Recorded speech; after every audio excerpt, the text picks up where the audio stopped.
Buenas tardes, mi nombre es Juan Guillermo Ayala, estudiante del curso Derecho Penal Especial, código 505090.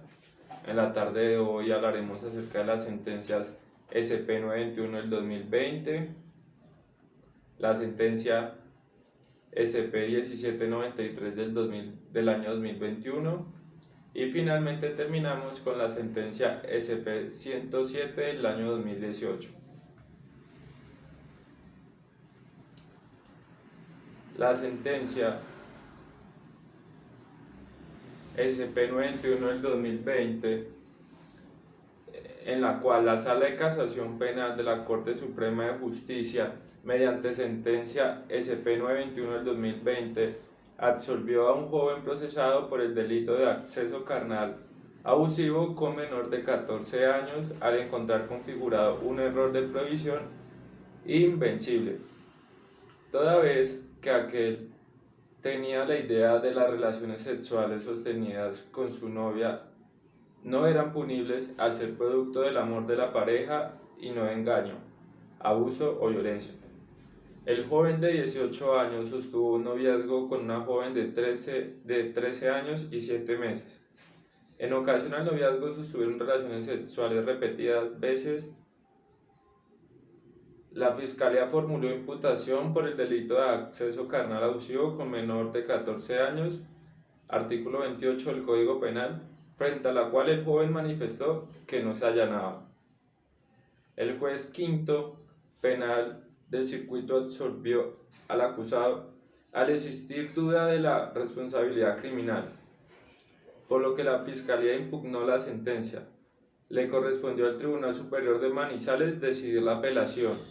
quien revocó la decisión del acuo y condenó al joven por los delitos de acceso carnal abusivo con menor de 14 años en concurso con el acto sexual con menor de 14 años. La Corte consideró que la Sala reconoce que el tipo penal del artículo 208 existe una presunción de derecho que no admite prueba en contrario, razón por la cual el bien jurídico tutelado se vulnera efectivamente cuando se accede carnalmente al menor de 14 años, aún con el conocimiento del menor. Lo anterior, porque le presume al legislador la falla de capacidad del menor para comprender el significado social y fisiológico del acto, o mejor aún, las consecuencias que se derivan de este, al considerar que no está preparado para asumir o enfrentar los eventuales resultados que se derivan del trato sexual cometido por el joven de 18 años a la menor de 14 años y 7 meses. En este sentido, para la estructuración del tipo penal es indiferente que el menor tenga noción y conocimiento de qué es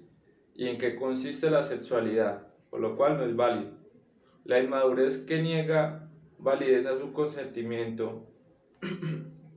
está vinculada con la falla de capacidad para afrontar el alcance y consecuencias que puede generar en su vida el trato sexual ante los 14 años de edad. Finalmente, la aseveración del tribunal, conforme con la cual, pese a su edad, si era consciente de las consecuencias del acto desplegado sobre ella por parte de su enamorado, el joven ya mencionado, al punto que trató de quitarse la vida por un posible encerramiento carcelario. Revela el comportamiento asumido por la joven y no el del novio, olvidando que el error se predica de él y no de la joven. Conforme con lo visto, el procesado, estudiante de último grado de 11, el joven, proveniente de un hogar humilde, inexperto en su vida sexual, mantuvo durante el noviazgo con la joven menor de edad en un trato sexual, cuando la joven aún tenía solo 14 años y 7 meses. Para él, el trato sexual fundado en el afecto otorgaba eficacia al consentimiento de su pareja. Creía que producto del amor, su asentimiento tenía validez jurídica sin importar la edad. Es un error invencible disculpante de su responsabilidad por el hecho típico y antijurídico, e insuperable dadas las condiciones en que mantuvo, en el cual mantuvo trato sexual con la menor sin que su intención estuviera orientada a abusar de ella por su edad. Por lo contrario, eran una pareja. En tales condiciones, la relación de noviazgo establecida con la menor y la ausencia de prueba que permita entrever la posibilidad de conocer el injusto a pesar de sus estudios constituyen las causas razonables que lo llevaron a creer que el trato sexual consentido con la menor no era punible por estar fundado en el amor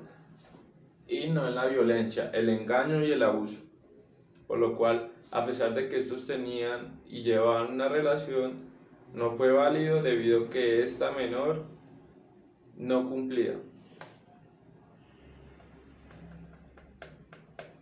Hablaremos acerca de la sentencia SP-1793 del año 2021.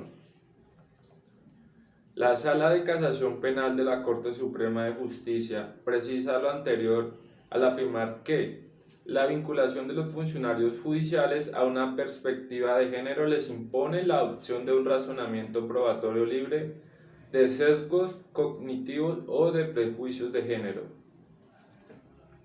No obstante, se consideró que este enfoque debe ser la herramienta de análisis en los casos en que las mujeres son agresoras, sobre todo si se trata de casos en los que los agredidos son sus parejas o exparejas. Existen indicios de que la mujer agresora es o ha sido víctima de violencia doméstica por parte del agredido. En estos casos, la violencia de la que ha sido víctima la mujer puede llegar a ser un factor determinante para que una resolución del caso favorable a ella. Por ello, y en aras de una correcta e igualatoria aplicación de la ley, es necesario tener este enfoque muy en cuenta. En estos escenarios, una manera de aplicar el enfoque o la perspectiva de género es aproximándose a estos casos teniendo en cuenta el contexto de violencia. ¿Qué quiere decir esto? En el caso de la fiscalía debe, al realizar sus actividades de indagación e investigación, preguntarse si esa mujer o niña en específico ha sido víctima previamente de violencia por parte de la persona a la que agredió, y si la respuesta es positiva, tener en cuenta ese contexto de violencia a la hora de decidir archivar la investigación, solicitar preclusión o imputar cargos. Por su parte, en el caso de las y los jueces, la forma de tener en cuenta el contexto de violencia previo sería valorar correctamente los testimonios de las mujeres y niñas cuando hacen referencia a ser víctimas de estos casos y sobre todo darles credibilidad a lo que ellas comenten. De igual manera, deben de tener en cuenta que ese contexto de violencia puede cambiar drásticamente la decisión a proferir, así que es importante darle un peso dentro del análisis del caso en concreto. En la mayoría de juicios en el territorio de Colombia no se tiene en cuenta el contexto de violencia doméstica del que era víctima la mujer agresora, y en el otro se utilizó para construir una duda razonable sobre la posibilidad de que las mujeres agresoras estuviesen actuando en legítima defensa, por lo cual confunden las posturas y no hacen un juicio correctamente razonable. Finalmente, hablaremos acerca de la sentencia SP-107 del año 2018. El acoso sexual es una conducta que la sociedad reprocha porque genera en el acosado graves afectaciones que perturban sus derechos humanos y libertades individuales. En Colombia se sanciona el acoso sexual en el marco del derecho penal, laboral, disciplinaria o policivo, dependiendo del ámbito en el que se ocasione su gravedad y el delito. El delito sexual surgió en la vida jurídica mediante la Ley 1257 del año 2008 y solo ha sido objeto pronunciamiento de fondo en dos ocasiones por parte de la Corte Suprema de Justicia. La más reciente en el 2018, los alcances dogmáticos expresados en la jurisprudencia permiten delimitar el delito de acoso sexual. Sin embargo, la posición adoptada por la Corte puede calificarse de conservadora y en ese sentido insuficiente frente a la realidad. Resuelve la Corte el recurso de casación interpuesto por la defensa en contra de la sentencia de segunda instancia proferida por el Tribunal Superior de Medellín, por la cual se revocó en el fallo de primera instancia y se condenó al acusado como autor del delito del acto sexual violento. Lo anterior, por cuanto en su calidad de director hogar juvenil campesino del municipio Angelópolis, Antioquia, en el mes de mayo del año 2011 se habría acercado en horas de la noche a una de las habitaciones de aquel hogar, con el fin de frotar sus partes íntimas contra la humanidad del menor, además de hacerle tocamientos en su miembro viril por cerca de 30 minutos. Al día siguiente, ante el reclamo del menor y de sus familiares, les habría entregado 60.000 pesos para comprar su silencio, lo cual no es válido. En la parte resolutiva, la Corte decidió casar la sentencia demandada, confirmando la de primera instancia por la que se había absuelto el procesado para tomar esta decisión. Luego de analizar cómo se afecta el principio de congruencia en la Ley 906 del año 2004, la Corporación estableció los elementos característicos de los tipos penales de injuria por vías de hecho y de acoso sexual y su diferencia de los actos sexuales violentos. La Corte ha entendido la injuria por vía de hechos como formas distintas a las verbales en que se ofende el honor de una persona o un menor, y que van desde una bofetada, escupitajo, someter a escenarios a una persona o realizar sobre ella un simple tocamiento o caricia fugaz o imprevista. Lo anterior, siempre que el ánimo sea el de ofender, en tanto que, si el ánimo es de contenido lascivo o erótico, la conducta se enmarca en algún delito sexual. Frente al tipo de acoso sexual, luego de hacer algunas referencias sobre cómo aquel ha sido entendido en el derecho internacional y en las legislaciones de otras latitudes, explicó la Corte que,